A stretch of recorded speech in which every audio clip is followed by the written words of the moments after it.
ಎಲ್ಲರಿಗೂ ಬೆಳಗಿನ ವಂದನೆಗಳು. ಈ ದಿನ ನಾನು ಭಾರತದ ಧ್ವಜ ಸಂಹಿತೆ 2002 ರಾಷ್ಟ್ರಧ್ವಜವನ್ನು ಗೌರವದಿಂದ ಬಳಸುವ ಕೆಲವು ನಿಯಮಗಳನ್ನು ತಮ್ಮಲ್ಲಿ ಹೇಳಿಕೊಳ್ಳುತ್ತೇನೆ. ಮೊದಲಿಗೆ ರಾಷ್ಟ್ರಧ್ವಜವನ್ನು ಯಾರು, ಎಲ್ಲಿ, ಹೇಗೆ ಅಂಗೀಕರಿಸಿದರು ಎಂಬುದನ್ನು ತಿಳಿಸುತ್ತೇನೆ. ಭಾರತದ ರಾಷ್ಟ್ರಧ್ವಜವನ್ನು ಪಿಂಗಾಣಿ ವೆಂಕಯ್ಯ ಅವರು ವಿನ್ಯಾಸ ಮಾಡಿದರು. ಇವರು ಆಂಧ್ರ ಪ್ರದೇಶದ ಮಚಲಿಪಟ್ಟಣದವರು. ಗಾಂಧೀಜಿಯವರ ಸಲಹೆಯಂತೆ 3 ಬಣ್ಣದ ಧ್ವಜವನ್ನು ರೂಪಿಸಲಾಯಿತು. ಈ ಧ್ವಜವನ್ನು ಜುಲೈ 22, 1942 ಅಂಗೀಕರಿಸಲಾಯಿತು. ಸ್ಥಳ ನವದೆಹಲಿಯ ಸಂವಿಧಾನ ಸಭೆ. ಇದರ ಅಧ್ಯಕ್ಷರು ಡಾಕ್ಟರ್ ರಾಜೇಂದ್ರ ಪ್ರಸಾದ್. ಸ್ವಾತಂತ್ರ್ಯ ಬರುವುದಕ್ಕೆ 24 ದಿನದ ಮೊದಲು ಈ ಧ್ವಜವನ್ನು ಅಂಗೀಕರಿಸಲಾಯಿತು. ಮೊದಲ ಬಾರಿಗೆ ಆಗಸ್ಟ್ 15, 1947 ಕೆಂಪುಕೋಟೆ ದೆಹಲಿಯಲ್ಲಿ ನೆಹರೂಜಿಯವರು ಈ ಧ್ವಜವನ್ನು ಹಾರಿಸಿದರು. ರಾಷ್ಟ್ರಧ್ವಜವನ್ನು ಗೌರವದಿಂದ ಬಳಸುವ ನಿಯಮಗಳು ಈ ಕೆಳಗಿನಂತಿವೆ. ರಾಷ್ಟ್ರಧ್ವಜವು ನಮ್ಮ ರಾಷ್ಟ್ರೀಯ ಹೆಮ್ಮೆಯ ಸಂಕೇತ. ಅದನ್ನು ಯಾವಾಗಲೂ ಗೌರವದಿಂದ ನೋಡಬೇಕು. ಈ ಧ್ವಜವನ್ನು ಸ್ವತಂತ್ರವಾಗಿ ಹಾರಿಸಲು ಹಲವಾರು ಮಹನೀಯರು, ವೀರರು ತಮ್ಮ ಪ್ರಾಣವನ್ನು ಬಲಿದಾನ ನೀಡಿದ್ದಾರೆ. ರಾಷ್ಟ್ರಧ್ವಜದ ಬಗ್ಗೆ ಪ್ರತಿಯೊಬ್ಬ ನಾಗರಿಕರು ಪ್ರೀತಿ, ಗೌರವ, ಹೆಮ್ಮೆ ಇದೆ. 1950ರ ಸಂಖ್ಯೆ 12, 1950ರ ಕಾಯ್ದೆಯು ರಾಷ್ಟ್ರದ ಧ್ವಜ ಲಾಂಛನಗಳ ಅವಮಾನ ತಡೆಗಟ್ಟುವ ಕಾಯ್ದೆಯಾಗಿದೆ. 1971ರ ಸಂಖ್ಯೆ 69ರ ಬಂಧಗಳಿಂದ ಈ ನಿಯಂತ್ರಿಸುತ್ತದೆ. ಭಾರತದ ಧ್ವಜ ಸಂಹಿತೆ 2002ರ ಸಂಬಂಧಪಟ್ಟ ಎಲ್ಲರ ಮಾರ್ಗದರ್ಶನ, ಪ್ರಯೋಜನಕ್ಕಾಗಿ ಎಲ್ಲ ಕಾನೂನುಗಳ ಆಚರಣೆಗಳು ಒಂದು ಮಾಡುವ ಪ್ರಯತ್ನವಾಗಿದೆ. ಭಾರತದ ಧ್ವಜವು ನಿಯಮ 2002 ನಿಯಮವಾಗಿ 3 ಭಾಗಗಳಾಗಿ ಮಾಡಲಾಗಿದೆ. ಅವುಗಳು ಈ ಕೆಳಗಿನಂತೆ ಇವೆ. ಮೊದಲನೆಯದು ರಾಷ್ಟ್ರೀಯ ಧ್ವಜದ ಸಾಮಾನ್ಯ ವಿವರಣೆಯನ್ನು ಒಳಗೊಂಡಿದೆ. ಎರಡನೆಯದು ಸಾರ್ವಜನಿಕ, ಖಾಸಗಿ ಸಂಸ್ಥೆಗಳ, ಶಿಕ್ಷಣ ಸಂಸ್ಥೆಗಳು ಇತ್ಯಾದಿ ಸದಸ್ಯರು ರಾಷ್ಟ್ರಧ್ವಜವನ್ನು ಹಾರಿಸಬಹುದು. 3 ಕೇಂದ್ರ ಮತ್ತು ರಾಜ್ಯ ಸರ್ಕಾರಗಳು ಮತ್ತು ಸಂಘ ಸಂಸ್ಥೆಗಳು ಮತ್ತು ಏಜೆನ್ಸಿಯವರು ಧ್ವಜವನ್ನು ಪ್ರದರ್ಶನ ಮಾಡಬಹುದು. ನಮ್ಮ ರಾಷ್ಟ್ರಧ್ವಜವು 3 ಆಯತಾಕಾರದ ಸಮಾನ ಅಗಲದಲ್ಲಿ ಮಾಡಲಾಗಿದೆ. ಇದು ತ್ರಿವರ್ಣಗಳಿಂದ ಕೂಡಿದೆ. ಕೇಸರಿ, ಬಿಳಿ, ಹಸಿರು. ಕೇಸರಿ ಮೇಲಿನ ಭಾಗವಾಗಿದೆ. ಇದು ಶಕ್ತಿ ಮತ್ತು ಧೈರ್ಯವನ್ನು ಸೂಚಿಸುತ್ತದೆ. ಬಿಳಿ ಬಣ್ಣ ಮಧ್ಯಭಾಗ ಆಗಿದೆ. ಇದು ಶಾಂತಿಯನ್ನು ಸಂಕೇತವಾಗಿದೆ, ತ್ಯಾಗದ ಪ್ರತೀಕವಾಗಿದೆ. ಹಸಿರು ಇದು ಕೆಳಗಿನ ಭಾಗದಲ್ಲಿದೆ, ಸಮೃದ್ಧಿಯ ಸಂಕೇತವಾಗಿದೆ. ಮಧ್ಯದಲ್ಲಿ 24 ಕಡ್ಡಿಗಳ ಅಶೋಕ ಚಕ್ರ ಇದೆ. ಇದು ಧರ್ಮ ಮತ್ತು ಚಲನೆಯ ಸಂಕೇತವಾಗಿದೆ. ರಾಷ್ಟ್ರಧ್ವಜವನ್ನು ಕೈಯಿಂದ ನೇಯುತ್ತಾರೆ. ಧ್ವಜವು ಆಯತಾಕಾರ ಇರಬೇಕು. ಉದ್ದ ಮತ್ತು ಅಗಲ ಅದರ ಅನುಪಾತವು 3.2 ಆಗಿರಬೇಕು.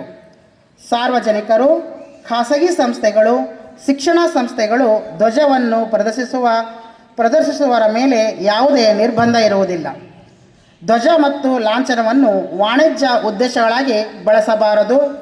ಲಾಂಛನ ಎಂದರೆ ಅನುಸೂಚಿಯಲ್ಲಿ ನಿರ್ದಿಷ್ಟಪಡಿಸಿದ ಯಾವುದೇ ಮುದ್ರೆ, ಧ್ವಜ, ಲಾಂಛನ. ಯಾವುದೇ ವ್ಯಕ್ತಿ ಅಥವಾ ವಸ್ತುವಿನಿಗೆ ವಂದನೆ ಸಲ್ಲಿಸುವಾಗ ಧ್ವಜವನ್ನು ಬಗ್ಗಿಸಿ ನಮಸ್ಕರಿಸಬಾರದು. ಧ್ವಜವನ್ನು ಅವಮಾನ ಮಾಡಿದರೆ, ತುಳಿದರೆ, ಸುಟ್ಟರೆ, ಹಾಳು ಮಾಡಿದರೆ 3 ವರ್ಷ ಜೈಲು ದಂಡವನ್ನು ವಿಧಿಸಲಾಗುವುದು. ಹರಿದ ಧ್ವಜವನ್ನು, ಹಾಳಾದ ಧ್ವಜವನ್ನು ಹಾರಿಸಬಾರದು. ಒಂದೇ ಧ್ವಜಸ್ತಂಭದಲ್ಲಿ ಬೇರೆ ಧ್ವಜಗಳ ಜೊತೆಗೆ ಧ್ವಜವನ್ನು ಹಾರಿಸಬಾರದು. ಭಾಗ 3 ವಿಭಾಗ 9ರಲ್ಲಿ ಒಳಗೊಂಡ ನಿಬಂಧಗಳಿಗೆ ಅನುಸಾರವಾಗಿ ಬೇರೆ ವಾಹನಗಳ ಮೇಲೆ ಈ ಧ್ವಜವನ್ನು ಹಾರಿಸಬಾರದು.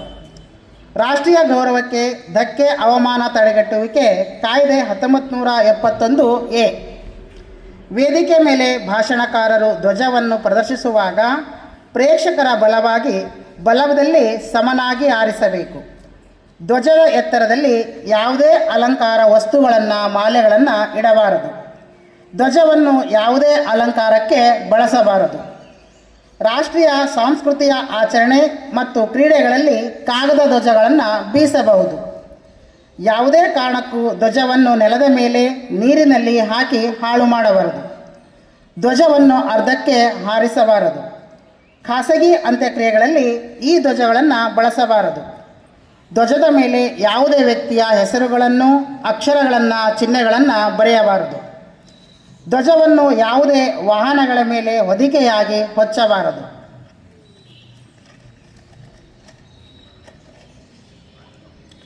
ಕರವಸ್ತ್ರ, ದಿಂಬು, ಒಳ ಉಡುಪಿನಲ್ಲಿ ಧ್ವಜವನ್ನು ಮುದ್ರಿಸಬಾರದು. ವಿಶೇಷ ಸಂದರ್ಭದಲ್ಲಿ ಮತ್ತು ಗಣರಾಜ್ಯೋತ್ಸವ, ಸ್ವಾತಂತ್ರ್ಯ ದಿನಾಚರಣೆಯಲ್ಲಿ ಧ್ವಜದಲ್ಲಿ ಹೂವಿನ ದಳವನ್ನು ಹಾಕಬಹುದು. ಪ್ರತಿಮೆಯ ಅನಾವರಣಂತಹ ಸಂದರ್ಭದಲ್ಲಿ ಧ್ವಜವನ್ನು ಸ್ಪಷ್ಟವಾಗಿ ಮತ್ತು ಪ್ರತ್ಯೇಕವಾಗಿ ಹಾರಿಸಬೇಕು. ಪ್ರತಿಮೆಯ ಮೇಲೆ ಹೊದಿಕೆಯಾಗಿ ಬಳಸಬಾರದು. ಕಾಗದದ ಧ್ವಜಗಳನ್ನು ಕಾರ್ಯಕ್ರಮದ ನಂತರ ಎಸೆಯಬಾರದು. ಧ್ವಜದ ಘನತೆಗೆ ಧಕ್ಕೆಯಾಗದಂತೆ ವಿಲೇವಾರಿ ಮಾಡಬೇಕು. ಧ್ವಜವನ್ನು ತೆರೆದ ಸ್ಥಳದಲ್ಲಿ ಪ್ರದರ್ಶಿಸಿದರೆ ಹವಾಮಾನ ಪರಿಸ್ಥಿತಿಗಳು ಸಾಧ್ಯವಾದರೆ ಸೂರ್ಯೋದಯದಿಂದ ಸೂರ್ಯಾಸ್ತದವರೆಗೆ ಯಾವುದನ್ನು ಲೆಕ್ಕಿಸದೆ ಹಾರಿಸಬೇಕು. ಧ್ವಜವು ಹಾನಿಗೊಳಗಾದ ಸ್ಥಿತಿಯಲ್ಲಿದ್ದರೆ ಅದನ್ನು ಖಾಸಗಿಯಾಗಿ ಸಂಪೂರ್ಣವಾಗಿ ನಾಶಪಡಿಸಬೇಕು. ಈ ಒಂದು ಅವಕಾಶವನ್ನು ಮಾಡಿಕೊಟ್ಟ ಎಲ್ಲರಿಗೂ ಧನ್ಯವಾದಗಳು. ಎಲ್ಲರಿಗೂ ಬೆಳಗಿನ ಶುಭೋದಯಗಳು. ಇಂದು ನಾನು ಶಿಕ್ಷಣ ಸಂಸ್ಥೆಗಳಲ್ಲಿ ಧ್ವಜಾರೋಹಣ ನಿಯಮ ಮತ್ತು ಪ್ರದರ್ಶನದ ವೇಳೆಯಲ್ಲಿ ಅನುಸರಿಸಬೇಕಾದಂತಹ ನಿಯಮಗಳನ್ನು, ಕೆಲವೊಂದು ಅಂಶಗಳನ್ನು ತಿಳಿಸುತ್ತೇನೆ. ಶಿಕ್ಷಣ ಸಂಸ್ಥೆಗಳಲ್ಲಿ ಧ್ವಜಾರೋಹಣ ನಿಯಮ: ಶಾಲೆ, ಕಾಲೇಜ್, ಕ್ರೀಡಾ ಶಿಬಿರ ಮುಂತಾದ ಶಿಕ್ಷಣ ಸಂಸ್ಥೆಗಳಲ್ಲಿ ರಾಷ್ಟ್ರಧ್ವಜವನ್ನು ಹಾರಿಸಬೇಕಾದಾಗ ಮಾರ್ಗಸೂಚಿಗಳು ಕೆಲವೊಂದು. ವಿದ್ಯಾರ್ಥಿಗಳು ಮೈದಾನದಲ್ಲಿ ಚೌಕಾಕಾರದ 3 ಬದಿಗಳಲ್ಲಿ ನಿಲ್ಲಬೇಕು. ಧ್ವಜಸ್ತಂಭವು 4ನೆಯ ಮಧ್ಯದಲ್ಲಿ ಇರಬೇಕು. ಮುಖ್ಯೋಪಾಧ್ಯಾಯರು, ವಿದ್ಯಾರ್ಥಿ ನಾಯಕ ಮತ್ತು ಧ್ವಜ ಹಾರಿಸುವ ವ್ಯಕ್ತಿ ಧ್ವಜಸ್ತಂಭದ 3 ಹೆಜ್ಜೆ ಹಿಂದೆ ನಿಲ್ಲಬೇಕು. ವಿದ್ಯಾರ್ಥಿಗಳು ತರಗತಿವಾರು ವಿಭಜನೆ, ತಮ್ಮ ತರಗತಿಗೆ ಅನುಗುಣವಾಗಿ 10 ಜನರು ಅಥವಾ ಸಾಮರ್ಥ್ಯಕ್ಕೆ ತಕ್ಕಂತೆ ತಂಡಗಳಾಗಿ ಒಬ್ಬರ ಹಿಂದೆ ಒಬ್ಬರಂತೆ ಸಾಲಿನಲ್ಲಿ ನಿಲ್ಲಬೇಕು. ವಿದ್ಯಾರ್ಥಿ ನಾಯಕನನ್ನು ತನ್ನ ತರಗತಿಯ ಮೊದಲ ಸಾಲಿನ ಬಲಗಡೆ ನಿಲ್ಲಬೇಕು. ತರಗತಿಯ ಶಿಕ್ಷಕರು ಕೊನೆಯ ಸಾಲಿನ ಹಿಂದೆ 3 ಹೆಜ್ಜೆ ದೂರದಲ್ಲಿ ಮಧ್ಯಭಾಗಕ್ಕೆ ಮುಖ ಮಾಡಿ ನಿಲ್ಲಬೇಕು. ಭಾಗ 3. ಕೇಂದ್ರ ರಾಜ್ಯ ಸರ್ಕಾರಗಳು ಹಾಗೂ ಅವುಗಳ ಸಂಸ್ಥೆಗಳು ಮತ್ತು ಏಜೆನ್ಸಿಗಳಿಂದ ರಾಷ್ಟ್ರೀಯ ಧ್ವಜ ಹಾರಿಸುವಂತೆ ಪ್ರದರ್ಶಿಸುವುದು. ರಕ್ಷಣಾ ಸಂಸ್ಥೆಗಳು, ರಾಯಭಾರಿ ಕಚೇರಿಗಳು, ಮುಖ್ಯಸ್ಥರು ಮತ್ತು ಹುದ್ದೆಗಳು ರಾಷ್ಟ್ರೀಯ ಧ್ವಜವನ್ನು ಪ್ರದರ್ಶಿಸಲು ತಮ್ಮದೇ ಆದ ನಿಯಮಗಳನ್ನು ಹೊಂದಿರುವ ರಕ್ಷಣಾ ಸಂಸ್ಥೆಗಳಿಗೆ ಈ ಭಾಗದ ನಿಯಮಗಳು ಅನ್ವಯಿಸುವುದಿಲ್ಲ. ವಿದೇಶಗಳಲ್ಲಿರುವ ರಾಯಭಾರಿ ಕಚೇರಿಗಳ ಮುಖ್ಯಸ್ಥರು, ಪ್ರತಿನಿಧಿಗಳು, ಕಚೇರಿಗಳು ಮತ್ತು ಅಧಿಕೃತ ನಿವಾಸಗಳಲ್ಲಿ ಆ ದೇಶಗಳಲ್ಲಿ ರಾಜತಾಂತ್ರಿಕ ಹಾಗೂ ಕೌನ್ಸಿಲರ್ ಪ್ರತಿನಿಧಿಗಳು ತಮ್ಮ ರಾಷ್ಟ್ರೀಯ ಧ್ವಜಗಳನ್ನು ಹಾರಿಸುವುದು ಸಾಮಾನ್ಯವಾಗಿದ್ದರೆ ಅಲ್ಲಿ ಭಾರತದ ರಾಷ್ಟ್ರೀಯ ಧ್ವಜವನ್ನು ಹಾರಿಸಬಹುದು. ಅಧಿಕೃತ ಪ್ರದರ್ಶನದ ಸಮಯದಲ್ಲಿ ಯಾವ ರೀತಿ ನಿಯಮಗಳನ್ನು ನಾವು ಅನುಸರಿಸಬೇಕು ಅನ್ನೋದು ಅಂದರೆ, ಧ್ವಜಗಳ ಸಾಲಿನಲ್ಲಿ ಮಧ್ಯಭಾಗದಲ್ಲಿ ನಿಂತು ಪ್ರೇಕ್ಷಕರ ಕಡೆ ಮುಖ ಮಾಡಿದ ವೀಕ್ಷಕರು ದೃಷ್ಟಿಕೋನವನ್ನು ಭಾರತದ ರಾಷ್ಟ್ರಧ್ವಜವು ಅವನ ಬಲಭಾಗದ ಕೊನೆಯ ಸ್ಥಾನದಲ್ಲಿ ಇರಬೇಕು. ಮೇಲಿನ ಚಿತ್ರದಲ್ಲಿ ರಾಷ್ಟ್ರಧ್ವಜವನ್ನು ಇಡುವ ಸರಿಯಾದ ಸ್ಥಾನವನ್ನು ತೋರಿಸಲಾಗಿದೆ. ವಿಭಾಗ 6. ಧ್ವಜವನ್ನು ಹಾರಿಸುವ ಅಥವಾ ಇಳಿಸುವ ಸಮಾರಂಭದ ಸಂದರ್ಭದಲ್ಲಿ ಅಥವಾ ಧ್ವಜವನ್ನು ಮೆರವಣಿಗೆ ಅಥವಾ ಪರೇಡ್ನಲ್ಲಿರುವ ಸಾಗುವಾಗ ಅಲ್ಲಿ ಉಪಸ್ಥಿತರಿರುವ ಎಲ್ಲರೂ ಧ್ವಜದ ಕಡೆ ಮುಖ ಮಾಡಿ ಸಾವಧಾನ ಸ್ಥಿತಿಯಲ್ಲಿ ನಿಲ್ಲಬೇಕು. ಸಮವಸ್ತ್ರದಲ್ಲಿರುವ ಸೂಕ್ತವಾದ ಸಲ್ಯೂಟ್ ಸಲ್ಲಿಸಬೇಕು. ಧ್ವಜವು ಚಲಿಸುವ ಸಾಲಿನಲ್ಲಿ ಸಾಗುತ್ತಿರುವಾಗ ಧ್ವಜವು ತಮ್ಮ ಮುಂದೆ ಹಾದು ಹೋಗುವ ವರೆಗೂ ಉಪಸ್ಥಿತರಿರುವರು ಸಾವಧಾನ ಸ್ಥಿತಿಯಲ್ಲಿ ನಿಲ್ಲಬೇಕು ಅಥವಾ ಸಲ್ಯೂಟ್ ಮಾಡಬೇಕು.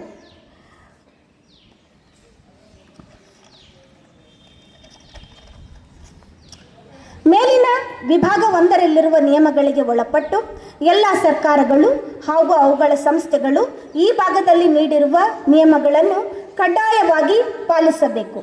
ಅಧಿಕೃತ ಪ್ರದರ್ಶನದ ಎಲ್ಲ ಸಂದರ್ಭಗಳಲ್ಲೂ ಭಾರತೀಯ ಮಾನಕಗಳ ಬ್ಯೂರೋ ಆಫ್ ಇಂಡಿಯನ್ ಸ್ಟ್ಯಾಂಡರ್ಡ್ಸ್ ನಿಗದಿಪಡಿಸಿದ ಮಾನದಂಡಗಳಿಗೆ ಅನುಗುಣವಾಗಿರುವ ಮತ್ತು ಆದರೆ ಪ್ರಮಾಣಿತ ಗುರುತನ್ನು ಹೊಂದಿರುವ ರಾಷ್ಟ್ರೀಯ ಧ್ವಜವನ್ನೇ ಬಳಸಬೇಕು.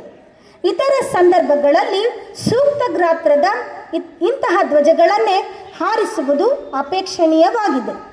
ವಿಭಾಗ 3 ಸರಿಯಾದ ರೀತಿಯಲ್ಲಿ ಪ್ರದರ್ಶನ. ಧ್ವಜವನ್ನು ಎಲ್ಲೆಲ್ಲಿ ಹಾರಿಸಲಾಗುತ್ತದೋ ಅಲ್ಲೆಲ್ಲ ಅದು ಗೌರವದ ಸ್ಥಾನದಲ್ಲಿ ಮತ್ತು ಸ್ಪಷ್ಟವಾಗಿ ಕಾಣುವ ರೀತಿಯಲ್ಲಿ ಇರಬೇಕು.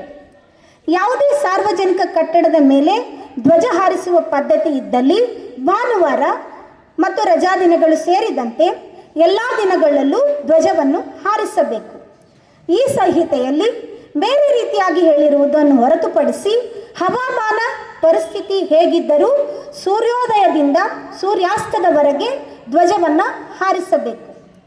ಕೆಲವೊಂದು ವಿಶೇಷ ಸಂದರ್ಭಗಳಲ್ಲಿ ಮಾತ್ರ ಸಾರ್ವಜನಿಕ ಕಟ್ಟಡದ ಮೇಲೆ ರಾತ್ರಿಯಲ್ಲಿಯೂ ಧ್ವಜವನ್ನು ಹಾರಿಸಬಹುದು. ಧ್ವಜವನ್ನು ಯಾವಾಗಲೂ ಚುರುಕಾಗಿ ಮೇಲಕ್ಕೆ ಹಾರಿಸಬೇಕು ಮತ್ತು ನಿಧಾನವಾಗಿ ಹಾಗೂ ಗೌರವಪೂರ್ವಕವಾಗಿ ಕೆಳಗಿಳಿಸಬೇಕು. ಧ್ವಜಾರೋಹಣ ಮತ್ತು ಧ್ವಜಾರೋಹಣದ ಸಮಯದಲ್ಲಿ ಸೂಕ್ತವಾದ ಬ್ಯಾಗಲ್ ವಾದನ ಇದ್ದರೆ ಧ್ವಜವನ್ನು ಮೇಲಕ್ಕೆ ಹಾರಿಸುವುದು, ಕೆಳಗೆ ಇಳಿಸುವುದು ಬ್ಯಾಗಲ್ ಧ್ವನಿಯೊಂದಿಗೆ ಏಕಕಾಲದಲ್ಲಿ ನಡೆಸಬೇಕು.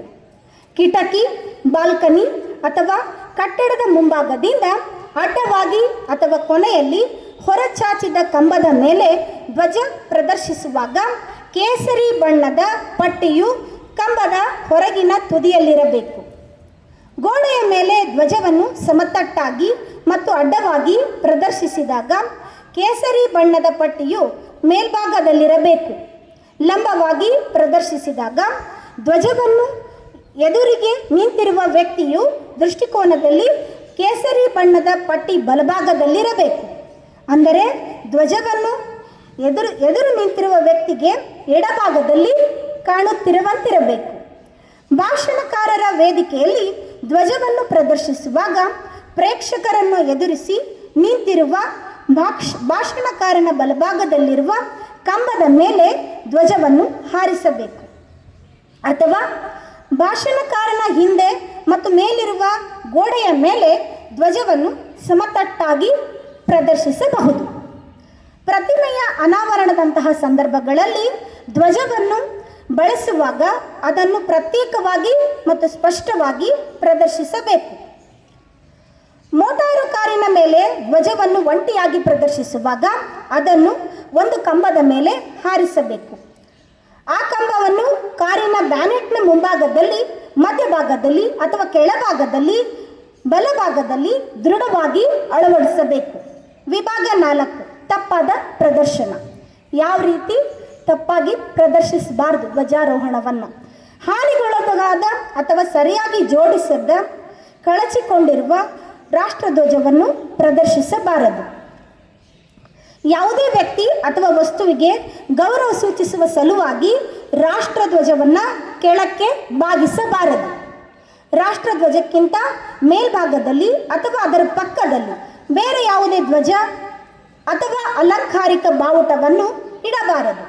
ಹೂವುಗಳು, ಹಾರಗಳು ಅಥವಾ ಯಾವುದೇ ಚಿಹ್ನೆ ಸೇರಿದಂತೆ ಯಾವುದೇ ವಸ್ತುವನ್ನು ರಾಷ್ಟ್ರಧ್ವಜ ಹಾರಿಸುವ ಧ್ವಜ ಸ್ತಂಭದ ಮೇಲೆ ಅಥವಾ ಅದರ ಮೇಲ್ಭಾಗದಲ್ಲಿ ಇಡಬಾರದು. ರಾಷ್ಟ್ರಧ್ವಜವನ್ನು ಅಲಂಕಾರಕ್ಕಾಗಿ ತೋರಣ, ರೋಸೆಟ್, ಬಂಟಿಂಗ್ ಅಥವಾ ಬೇರೆ ಯಾವುದೇ ರೀತಿಯಲ್ಲಿ ಬಳಸಬಾರದು. ರಾಷ್ಟ್ರಧ್ವಜವನ್ನು ಭಾಷಣಕಾರರ ಮೇಜನ್ನು ಮುಚ್ಚಲು ಅಥವಾ ವೇದಿಕೆಯ ಮೇಲೆ ಹೊದಿಕೆಯಾಗಿ ಬಳಸಬಾರದು.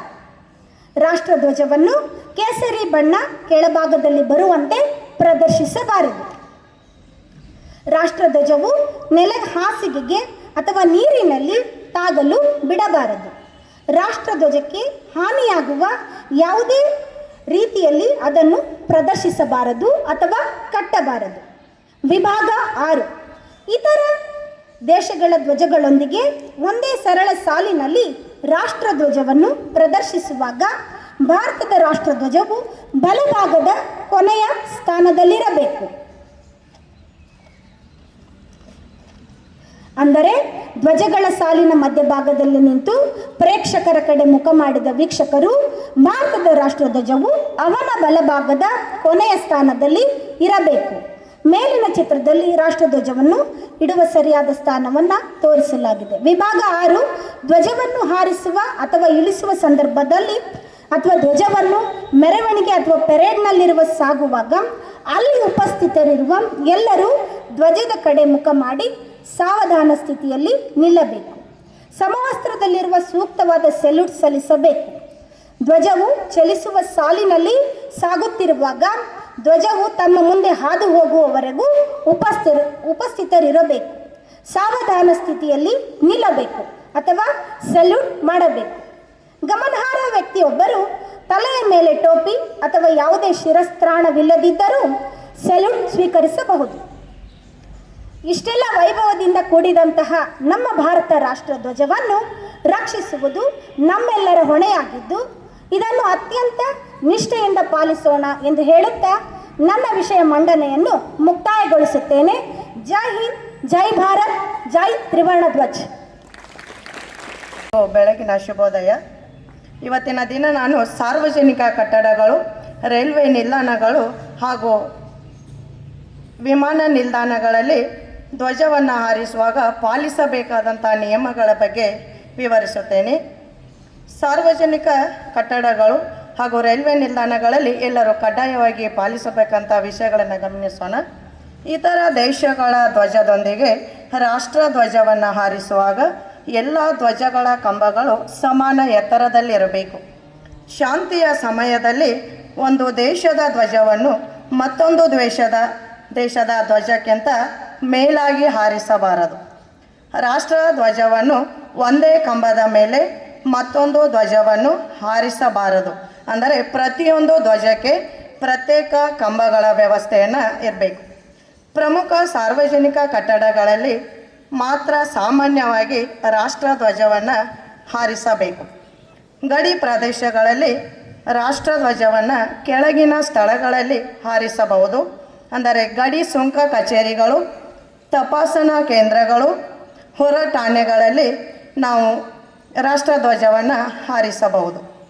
ರಾಷ್ಟ್ರಪತಿಗಳು, ಉಪರಾಷ್ಟ್ರಪತಿಗಳು, ರಾಜ್ಯಪಾಲರು ಮತ್ತು ಲೆಫ್ಟಿನೆಂಟ್ ಗವರ್ನರ್ಗಳ ಅಧಿಕೃತ ನಿವಾಸಗಳಲ್ಲಿ ರಾಷ್ಟ್ರಧ್ವಜವನ್ನು ಹಾರಿಸಬೇಕು.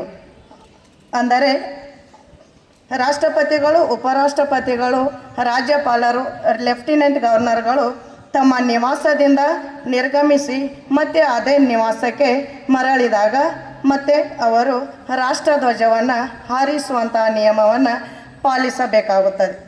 ಅಧಿಕೃತ ನಿವಾಸಗಳಲ್ಲಿ ರಾಷ್ಟ್ರಧ್ವಜವನ್ನು ಸೂರ್ಯೋದಯದಿಂದ ಸೂರ್ಯಾಸ್ತದವರೆಗೂ ಹಾರಿಸಬಹುದು. ರಾಷ್ಟ್ರಪತಿಯವರು ವಿಶೇಷ ರೈಲಿನಲ್ಲಿ ರೈಲು ಪ್ರಯಾಣಿಸುವಾಗ ಅಥವಾ ರೈಲು ಹೊರಡುವ ನಿಲ್ದಾಣದಲ್ಲಿ ಧ್ವಜವನ್ನು ಹಾರಿಸಬಹುದು. ಧ್ವಜವನ್ನು ಚಾಲಕರ ಕ್ಯಾಬಿನ್ ಪ್ಲಾಟ್ಫಾರ್ಮ್ ಕಡೆಗೆ ಮುಖ ಮಾಡಿರುವ ಬದಿಯಲ್ಲಿ ಪ್ರದರ್ಶಿಸಬೇಕು. ವಿಶೇಷ ರೈಲು ನಿಲ್ದಾಣದಲ್ಲಿ ನಿಂತಿರುವಾಗ ಅಥವಾ ವಿಶೇಷ ರೈಲು ನಿಲ್ದಾಣಕ್ಕೆ ಬಂದು ನಿಲ್ಲುವಾಗ ಧ್ವಜವನ್ನು ಹಾರಿಸಬೇಕು. ವಿದೇಶಕ್ಕೆ ಭೇಟಿ ನೀಡುವಾಗ ಅಥವಾ ವಿದೇಶಿ ಪ್ರಯಾಣ ಮಾಡುವಾಗ ರಾಷ್ಟ್ರಪತಿಗಳು, ರಾಜ್ಯಪಾಲರು, ಗವರ್ನರ್ ಜನರಲ್ಗಳು ಅವರ ಜೊತೆಗೆ ಆ ದೇಶದ ರಾಷ್ಟ್ರಧ್ವಜವನ್ನು ಹಾರಿಸುವುದರ ಜೊತೆಗೆ ವಿದೇಶದ ಯಾವ ದೇಶಕ್ಕೆ ತೆರಳುತ್ತಾರೋ ಆ ದೇಶದ ಧ್ವಜವನ್ನು ಹಾರಿಸಬೇಕಾಗುತ್ತದೆ. ವಿಮಾನವು ಇತರ ದೇಶಗಳ ಮೇಲೆ ಹಾರುವಾಗ ಆ ದೇಶಗಳ ರಾಷ್ಟ್ರಧ್ವಜವನ್ನು ಸೌಜನ್ಯ ಮತ್ತು ಸ್ನೇಹದ ಸಂಕೇತವಾಗಿ ಪ್ರದರ್ಶಿಸಬೇಕಾಗುತ್ತದೆ. ನಾವೆಲ್ಲರೂ ಭಾರತೀಯರು ರಾಷ್ಟ್ರಧ್ವಜವನ್ನು ಪ್ರೀತಿಸೋಣ, ಗೌರವಿಸೋಣ, ಆರಾಧಿಸೋಣ ಎಂದು ಹೇಳುತ್ತಾ ನನ್ನ ಭಾಷಣಕ್ಕೆ ಪೂರ್ಣ ವಿರಾಮ ನೀಡುತ್ತೇನೆ. ಜೈ ಹಿಂದ್, ಜೈ ಭಾರತ್.